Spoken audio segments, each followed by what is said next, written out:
Hello friends, എല്ലാവർക്കും നമസ്കാരം. My life real സ്റ്റോറിയിൽ നിന്ന് ഒരു വളരെ പ്രാധാന്യമർഹിക്കുന്ന ഒരു ഇൻഫർമേഷനാണ് ഞാൻ നിങ്ങളിലേക്ക് എത്തിക്കാൻ വേണ്ടി പോകുന്നത്.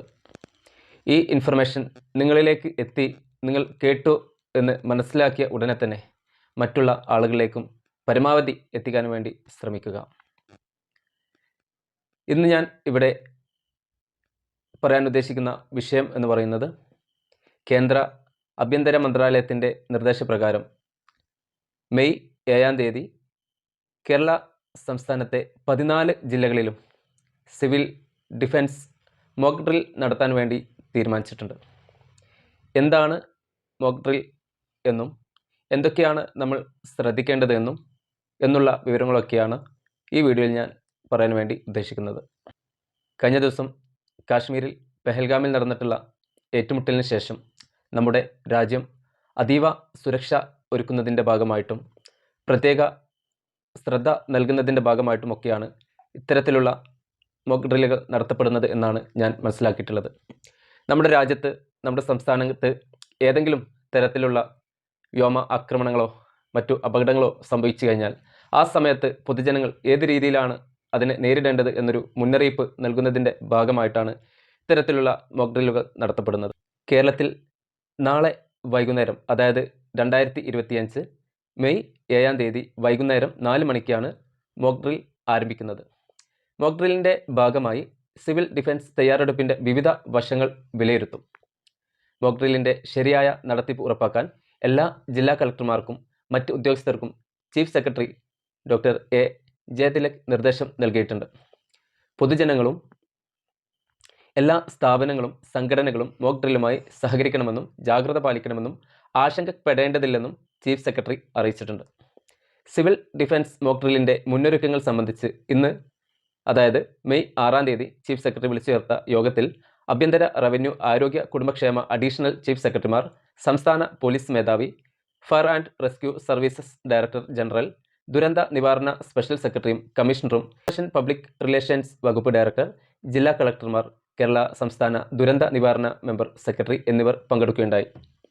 സിവിൽ ഡിഫൻസ് മോക്ക് ഡ്രില്ലുമായി ബന്ധപ്പെട്ട നിർദ്ദേശങ്ങൾ പാലിക്കണം. ഇതാണ് നമ്മൾ പ്രത്യേകം കേൾക്കുകയും മനസ്സിലാക്കുകയും 7-ാം തീയതി വൈകുന്നേരം 4 മണിക്ക് ഒരു സൈറൻ അല്ലെങ്കിൽ എന്തെങ്കിലും ശബ്ദങ്ങൾ കേൾക്കുന്ന മുറക്ക് ഈ പറയുന്ന കാര്യങ്ങൾ നിർബന്ധമായി നമ്മൾ പാലിച്ചിരിക്കണം എന്നൊരു നിർദ്ദേശമാണ് സർക്കാർ മുന്നോട്ട് വെക്കുന്നത്. കമ്മ്യൂണിറ്റി തല ഇടപെടലുകൾ നടത്താൻ തീരുമാനിച്ചിട്ടുണ്ട്. 1. റെസിഡൻസ് അസോസിയേഷനുകളും പഞ്ചായത്തുകളും വാർഡ് തലത്തിൽ മോക്ക് ഡ്രിൽ വാർഡന്മാരെ നിയോഗിക്കുക. 2. എല്ലാ പ്രദേശവാസികൾക്കും സിവിൽ ഡിഫൻസ് ബ്ലാക്കൗട്ട് നിർദ്ദേശങ്ങൾ എത്തിക്കുക. 3. ആവശ്യമെങ്കിൽ ആരാധനാലയങ്ങളിലെ അനൗൺസ്മെൻറ്റ് സംവിധാനങ്ങൾ ഉപയോഗിച്ച് പൊതുജനങ്ങളെ അലർട്ട് ചെയ്യുക. വാർഡുതല ഡ്രില്ലുകൾ സംഘടിപ്പിക്കുക. സ്കൂളുകളിലും ബേസ്മെൻറ്റുകളിലും കമ്മ്യൂണിറ്റി ഹാളുകളിലും മറ്റ് പ്രധാന ഇടങ്ങളിലും പ്രഥമ ശുശ്രൂഷ കിറ്റുകൾ തയ്യാറാക്കുക. കമ്മ്യൂണിറ്റി വോളണ്ടിയർമാർ സഹായം ആവശ്യമുള്ള ആളുകളെ ബ്ലാക്കൗട്ട് സമയത്ത് സഹായിക്കുക. ബ്ലാക്കൗട്ട് സമയത്ത് മോക്ക് ഡ്രിൽ വാർഡന്മാരെ നിർദ്ദേശങ്ങൾ അനുസരിക്കുക. കെട്ടിടങ്ങൾക്കുള്ളിൽ തന്നെ ഇരിക്കുക. ആശങ്ക ഒഴിവാക്കുക.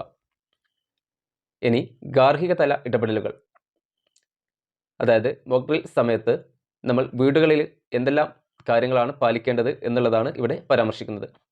മോക്ക് ഡ്രിൽ സമയത്ത് എല്ലാ ലൈറ്റുകളും ഓഫാക്കേണ്ടതും അടിയന്തര ഘട്ടത്തിൽ വെളിച്ചം ഉപയോഗിക്കേണ്ട സാഹചര്യത്തിൽ വീടുകളിൽ നിന്ന് വെളിച്ചം പുറത്തു പോകാതിരിക്കാൻ ജനാലകളിൽ കട്ടിയുള്ള കാർഡ്ബോർഡുകളോ കർട്ടനുകളോ ഉപയോഗിക്കേണ്ടതുമാണ്. ജനാലകളുടെ സമീപം മൊബൈൽ ഫോണുകളോ പ്രകാശം പുറപ്പെടുവിക്കുന്ന ഉപകരണങ്ങളോ ഉപയോഗിക്കുന്നത് ഒഴിവാക്കുക. ബാറ്ററി, സോളാർ, ടോർച്ചുകൾ, ഗ്ലോ സ്റ്റിക്കുകൾ, റേഡിയോ എന്നിവ കരുതുക. 2025 മെയ് 7-ാം തീയതി 4 മണിക്ക് സൈറൻ മുഴങ്ങുന്നത് കേൾക്കുമ്പോൾ എല്ലായിടങ്ങളിലെയും വീടുകൾ, ഓഫീസുകൾ, മറ്റ് സ്ഥാപനങ്ങൾ ഉൾപ്പെടെ അകത്തെയും പുറത്തെയും ലൈറ്റുകൾ ഓഫ് ചെയ്യേണ്ടതാണ്. എല്ലാ വീടുകളിലും പ്രഥമ ശുശ്രൂഷ കിറ്റുകൾ തയ്യാറാക്കുക. ഇതിൽ മരുന്നുകൾ, ടോർച്ച്, വെള്ളം, ഡ്രൈ ഫുഡ് എന്നിവ ഉൾപ്പെടുത്തുക. വീടിനുള്ളിലെ ഏറ്റവും സുരക്ഷിതമായ സ്ഥലം കണ്ടെത്തുക. ബ്ലാക്കൗട്ട് സമയത്ത് അവിടേക്ക് മാറുക. എല്ലാ കുടുംബാംഗങ്ങൾ ഒരുമിച്ച് ഫാമിലി ഡ്രിൽ നടത്തുക. സൈറൻ സിഗ്നലുകൾ മനസ്സിലാക്കുക. ദീർഘമായ സൈറൻ മുന്നറിയിപ്പും ചെറിയ സൈറൻ സുരക്ഷിതമാണെന്ന അറിയിപ്പുമാണ്. അത് നമ്മൾ പ്രത്യേകം മനസ്സിലാക്കുക. പൊതുസ്ഥലങ്ങളിൽ നിൽക്കുന്നവർ സുരക്ഷിതത്വത്തിനായി അടുത്തുള്ള കെട്ടിടങ്ങൾക്കുള്ളിലേക്ക് മാറേണ്ടതാണ്. ഔദ്യോഗിക വിവരങ്ങൾ മനസ്സിലാക്കുന്നതിനായി റേഡിയോ, TV എന്നിവ ഉപയോഗിക്കുക.